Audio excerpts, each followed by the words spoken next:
अस्सलाम वालेकुम students, welcome to my channel chemistry with concept. आज हमने अपना नेक्स्ट टॉपिक डिस्कस करना है जो कि हमने चैप्टर कंटिन्यू किया हुआ है सॉल्यूशंस का। ठीक है, उसमें से एक important topic that is solubility and solute solvent interaction. Solubility and solute solvent interaction. ठीक है, सॉल्यूशन का चैप्टर हम पढ़ रहे हैं। ठीक है, और हम इसमें सारा डिस्कस कर रहे हैं जी के सॉल्यूशन होता क्या है। ठीक है, सॉल्यूशन के कंपोनेंट्स कौन से हैं, कौन से कंपोनेंट्स की क्या खसूसियत है। ठीक है, पीछे हम ये सारा डिस्कस करके आए हैं। ठीक है, उसके अलावा इनके यूनिट्स डिस्कस करके आए हैं। उसके अलावा इनकी जो है हमने सॉल्युबिलिटी को देखा। ठीक है, कि सॉल्युबिलिटी क्या होती है। ठीक है, आज हमने कि उसके अलावा हम उसके फैक्टर्स को डिस्कस कर रहे थे। एक तो फैक्टर था जो कि सॉल्युबिलिटी में था, वो ये था कि कौन सा फैक्टर था वो, दैट वाज सॉल्युबिलिटी का जनरल प्रिंसिपल। ये हमने डिस्कस किया था। आज जो हमने डिस्कस करना है, हमने देखना है कि जो सल्यूट और सॉल्वेंट जो कि बहुत इंपॉर्टेंट कंपोनेंट्स हैं सल्यूशन के, ठीक है, वो आपस में इंटरेक्शन आखिर करते किस तरह से हैं। ठीक है, वो उनकी इंटरेक्शन होती किस तरह से है। ठीक है, उसका हमें पता चल, उसके बारे में हम जो है वो इसमें स्टडी करेंगे। ठीक है, तो हम अपने लेक्चर की तरफ प्रोसीड करते हैं। ठीक है, तो solubility and solute solvent interaction, this is basically the second factor that effect on solubility। ठीक है, कि ये भी एक फैक्टर है। पहला फैक्टर क्या था, लाइक डिजॉल्व लाइक। दूसरा फैक्टर हम डिस्कस करने लगे हैं, that is solubility and solute solvent interaction।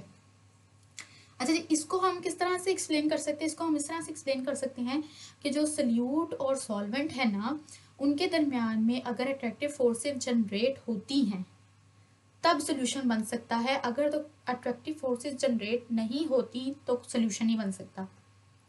ठीक हो गया, इतनी सी बात मैंने की है कि हम जो सल्यूट सॉल्वेंट की इंटरेक्शन है उसको हम किस तरह से स्टडी करते हैं कि जो सोल्यूशन फॉर्मेशन है वो डिपेंड करती है कि सल्यूट पार्टिकल्स और सॉल्वेंट पार्टिकल्स के दरमियान में अट्रैक्टिव फोर्सेस जनरेट हो जाए। अगर तो वो जनरेट होती हैं तो आपका सोल्यूशन बन जाएगा, अगर तो वो जनरेट नहीं होती तो आपका सोल्यूशन जो है वो नहीं बनेगा। ठीक हो गया, इसके अलावा हम इसको इसके तीन यानी कि स्टेप्स हैं सोल्यूशन फॉर्मेशन के लिए। इन तीनों स्टेप्स का कंप्लीट होना ज़रूरी है, अदरवाइज आपका सोल्यूशन जो है वो नहीं बन पाएगा। आपका जो सोल्यूट है वो सॉल्वेंट के अंदर डिजॉल्व नहीं हो पाएगा। ठीक हो गया, तो पहला क्या स्टेप है, सोल्यूट पार्टिकल मस्ट सेपरेट।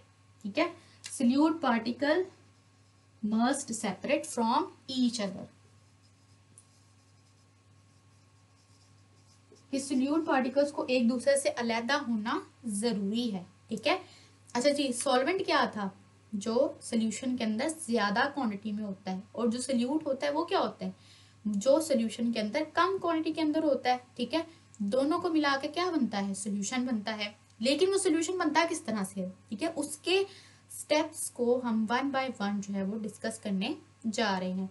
बिल्कुल फोकस होकर इस लेक्चर को सुनिएगा। ठीक है, तभी आपका ये कंसेप्ट जो है वो क्लियर होगा।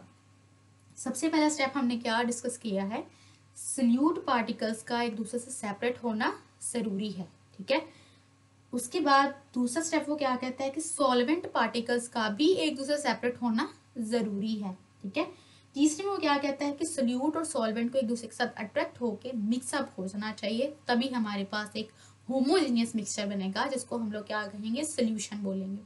सोल्यूशन की डेफिनेशन में भी हमने यही पढ़ा था कि what is the solution, that is a homogeneous mixture of two और मोर देन टू कंपोनेंट्स। ठीक है, ये पढ़ा था हमने। तो हम आज भी इसको जो है वो हम इन चीज़ों को डिस्कस कर लेते हैं। यहाँ पे फॉर एग्जांपल आपकी बुक में एग्जांपल दी हुई है सोडियम क्लोराइड की एंड वाटर की। यहाँ पे जो सोडियम क्लोराइड है, एक तो वो आयोनिक है। ठीक है, इसमें सोल्यूट की प्रॉपर्टी ये भी है कि जो आपके पास सोल्यूट आप लोग यूज करते हो ना, वो ज्यादातर आयनिक होते हैं। आयनिक होने के साथ साथ वो किस तरह से होते हैं, आयनिक होने के साथ साथ वो सॉलिड स्टेट में होते हैं। ठीक है, तो ये इनकी प्रॉपर्टी हो गई। ठीक है, उसके अलावा जो आपके पास सॉल्वेंट है वो यूनिवर्सल सॉल्वेंट तो वाटर ही है। ठीक है, तो हम वही यहाँ पे वही यूज कर रहे हैं। ठीक है, तो यहाँ पे सोडियम क्लोराइड और वाटर का जो है वो मिक्सचर आपको बना के दे रहे हैं। हम कह रहे हैं कि देखें भाई इनके दरमियान में क्या ये तीनों कंडीशन जो है वो सेटिस्फाइड होती हैं। अगर तो होती हैं तो हमारा सोल्यूशन जो है वो रेडी हो जाएगा। ठीक है, तो हम इसको देख लेते हैं। जैसे कि सोडियम क्लोराइड को हम यहाँ पे सोल्यूट के तौर पे लेते हैं। ठीक है, और वाटर को एज एन सॉल्वेंट लेते हैं। ठीक है, हमने इन दोनों को एक बीकर के अंदर ले लिया है। ठीक है, इनको हमने जो है वो एक बीकर के अंदर यहाँ पे डाल दिया है। अगर तो हम यहाँ पे फॉर एग्जांपल पहले हमने डाला है वाटर, ठीक है, वाटर, अब यहाँ पे फॉर एग्जांपल यहाँ से लेके यहाँ तक सारा का सारा वाटर ही है, ठीक है। उसके बाद हमने यहाँ पे डाला सोडियम क्लोराइड। अगर तो सोडियम क्लोराइड के पार्टिकल्स एक दूसरे से अलग नहीं होंगे तो वाटर के अंदर वो कैसे डिसॉल्व होंगे, ठीक है। और अगर वाटर के H2 और O अलग नहीं होंगे तो वो किस तरह से Na और Cl को अपने अंदर डिसॉल्व कर सकेंगे, इसी बात को हमने यहाँ पे डिस्कस करना है, ठीक है। जैसे कि अब यहाँ पे सबसे पहले क्या होगा, वाटर को अगर हम खोल के लिखे तो वो इस तरह से लिखा जा सकता है, ठीक है, इस तरह से, ठीक है। उसके अलावा सोडियम और क्लोराइड, इसको मैं नीचे लिख दिया, होगा ये साथ में, ठीक है। अब यहाँ पे क्या होगा, यहाँ पे हाइड्रोजन के ऊपर होता है पार्शियल पॉजिटिव चार्ज, इसके ऊपर होता है पार्शियल नेगेटिव चार्ज। ये पार्शियल चार्जेस किस तरह से जनरेट होते हैं, ये मैंने इलेक्ट्रोनेगेटिव वाले नेगेटिविटी और पोलर और नॉन पोलर कोवलेंट कंपाउंड्स वाले यानी कि टॉपिक के अंदर इसको डिस्कस किया है। अगर आपने वो लेक्चर अभी तक नहीं देखा तो उसको प्लीज जाके देखिए, ठीक है। पार्शियल पॉजिटिव और पार्शियल नेगेटिव, तो इस हाइड्रोजन के ऊपर भी कौन सा चार्ज होगा, पार्शियल पॉजिटिव, ठीक हो गया। सोडियम के ऊपर होता है जी वो आयनिक कंपाउंड है, तो Na के ऊपर पॉजिटिव चार्ज और Cl के ऊपर नेगेटिव चार्ज, ठीक है। अब यहाँ पे क्या होगा, इन दोनों पार्टिकल्स का एक दूसरे से अलग होना जरूरी है, ठीक है, और इन तीनों का एक दूसरे से अलग होना जरूरी है। ये अलग होंगे, एक दूसरे के अंदर मिक्सअप होंगे तो हमारा सोल्यूशन बनेगा, अदरवाइज हमारा सोल्यूशन नहीं बन पाएगा, ठीक है। अब यहाँ पे होगा क्या, यहाँ पे ये होगा कि जो आपका ऑक्सीजन है ना पार्शियली नेगेटिवली चार्ज है। अब आप मुझे ये बताइए कि नेगेटिवली चार्ज को अट्रैक्ट करेगा, नहीं करेगा। पॉजिटिवली चार्ज को अट्रैक्ट करेगा, नहीं करेगा, क्योंकि हमने एक बात पढ़ी हुई है कि जो सेम चार्जेस होते हैं हमेशा रिपेल करते हैं, क्या करते हैं, रिपेल करते हैं, ठीक हो गया।